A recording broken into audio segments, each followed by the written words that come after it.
last episode, we looked into the heat behind getting a new pope, and currently Cameroonians are also having heat into getting their next president.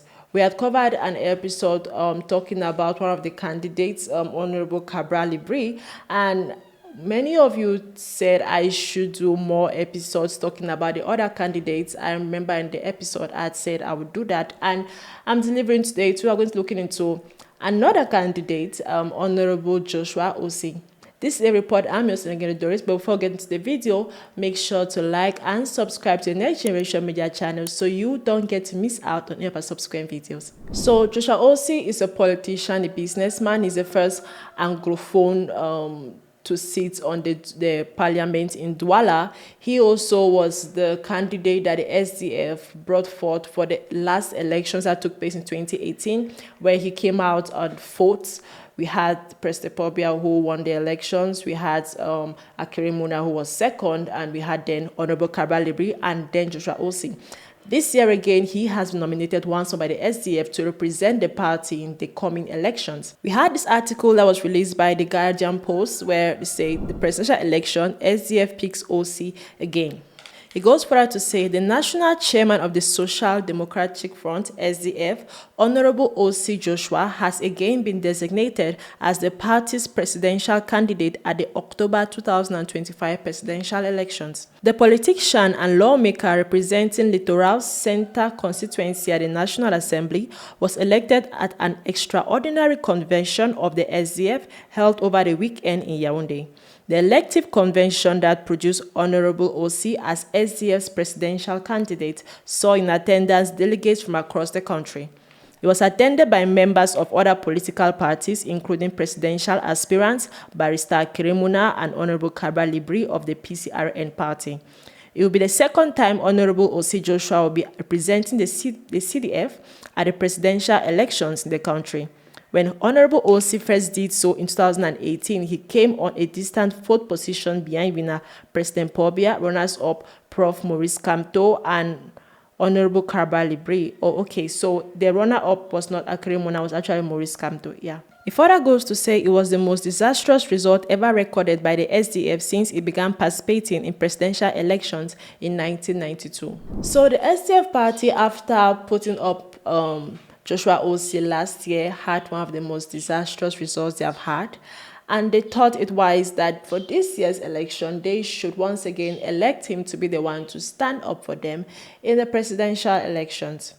Now, maybe he has definitely something to offer, and he has gone around and done so many interviews talking about his aspirations, what he plans to do to lead the country, what Cameroonians should be looking up to.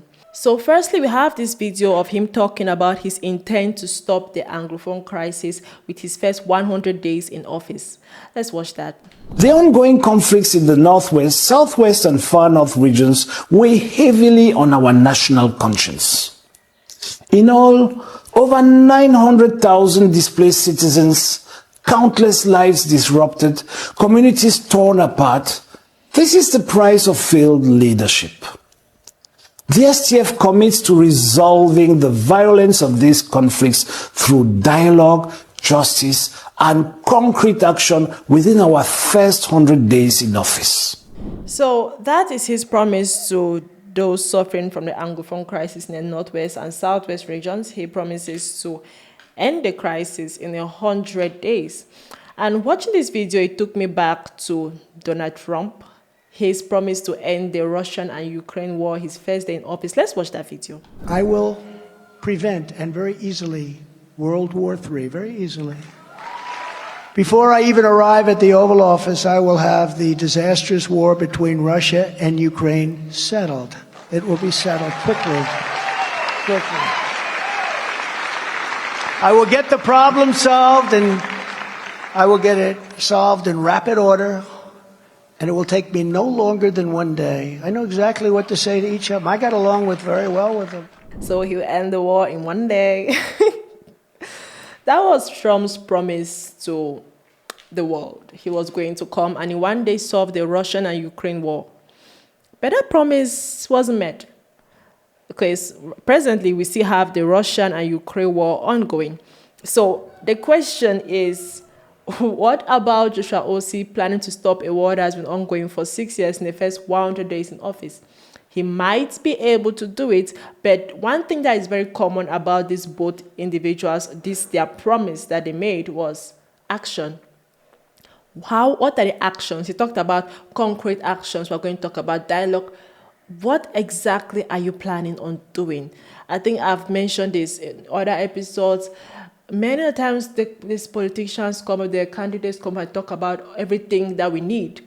We don't talk about how they plan on giving what we need, just give promises about in 100 days I'm going to end this. Cameroon needs to stop corruption. Cameroon needs to change this. We need more tourists. Oh my God. Finally, how do you plan on implementing it is a question. Not the duration you plan to use to implement it. How do you plan to implement it is a question. We also had another interview where he was talking about how Cameroonians should be patriotic. And something that really struck me about him, I think I liked about him, was the fact that he is not only multilingual, he's trilingual in the Cameroon concept. Because in Cameroon we have the English and French official languages, but there's one language that is somehow hidden behind. I think so we have the Pidgin and the Franc-Anglais. So he speaks English, French, and Pidgin quite fluently. Let's listen to this interview. Go don't work. It's a SDF on which we would call and say national identity. Because one of the problems they will get them. Let's say for create that patriotism, you first of all get to get national identity. That is, you get people that get to refer to which way they be. Because which way they teach for school today, now say for be patriotic, now for like government. And nothing that we'll get to broke them. At the place of government, we'll get to put the country. And the best thing we will do for fight even against corruption, now for build up patriotism. Because you and me will not sell we parent their bed, make they sleep for floor, except we hate them. We not sell we own mattress, then sleep for mats. So when person chop money for medicine, where you get to cure Cameroonians, or one person chop money for some bridge where he goes on village. Now because he knows say he and all he picking and no go ever cross that water, so he don't need that bridge. Because for his mindset, he knows say that bridge then for some other place, we don't get anything for duty. So that's him talking about patriotism, and he made a good point. Patriotism is not about loving the government, it's about loving your country. So definitely we have to replace the government with the country, because sometimes we idolize the government and we shun down the country.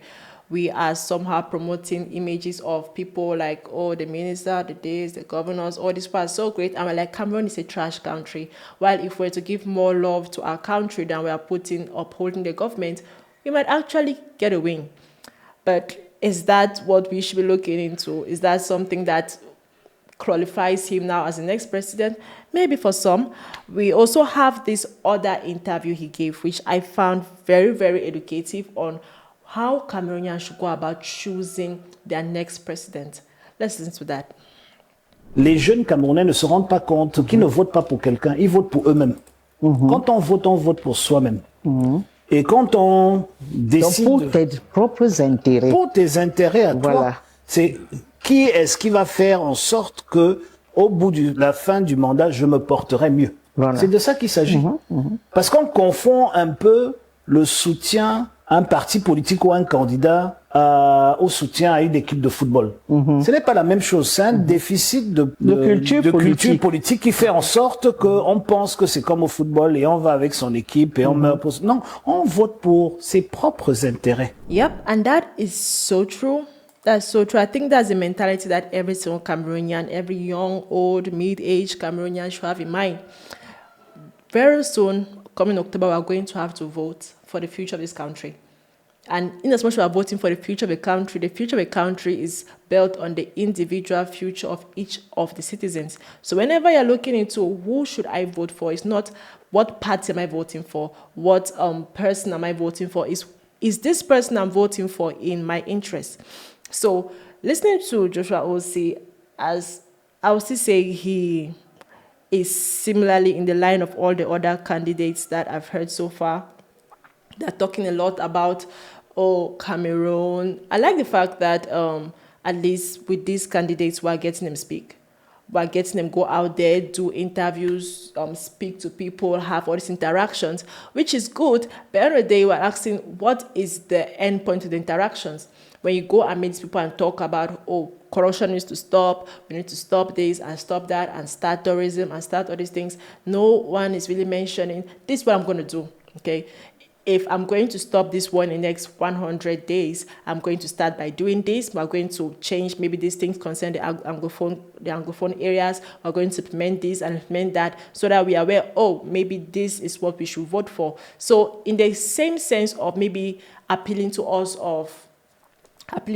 to see that they have our interests at heart, they should also tell us how they plan on fulfilling those interests. And as a Cameroonian, young, old, or whatever, if you're looking to vote in these next coming elections, go for what suits your interest. I think I had mentioned once on one of our live shows that the reason why I was very hesitant about getting a voter's card or going to vote was the fact that I did not see anything yet that was in my interest.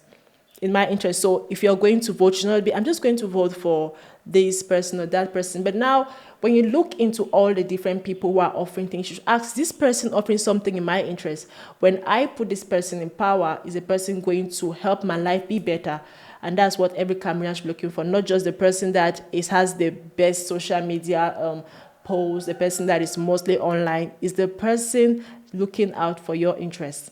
We have this comment that was made on the post he did concerning the Anglophone crisis, and the person said, and how does he plan on doing that? Same question I'm asking. You're saying you plan on doing this, how do you plan on doing it? Someone else commented and said, we listen, we don't judge. And I think just above that comment was like, nice one, we just listen.